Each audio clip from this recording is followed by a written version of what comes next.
सांगलीच्या मिरज तालुक्यातील आरग परिसरात शेतजमिनीच्या रस्त्याच्या वादातून 2 गटांमध्ये तुफान हाणामारी झाली।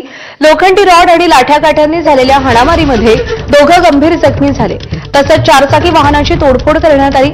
या घटनेमुळे आरग रेल्वे स्टेशन परिसरात काही काळ प्रचंड तणाव निर्माण झाला होता। मिरज ग्रामीण पोलिसांनी तातडीनं घटनास्थळी धाव घेत परिस्थिती नियंत्रणात आणली। रेल्वे स्टेशन परिसरातील रहिवासी शंकर भोसले आणि जयसिंगपूर इथं राहणारे पृथ्वीराज किनेकर यांची आरग परिसरात एकमेकांलगत शेतजमीन आहे। या दोन्ही शेतजमिनींच्या मधून जाणाऱ्या एका रस्त्यावरून गेल्या काही दिवसांपासून या दोघांमध्ये तीव्र वाद धुमसत होता। त्या वादाचं आज हाणामारीमध्ये रूपांतर झालंय।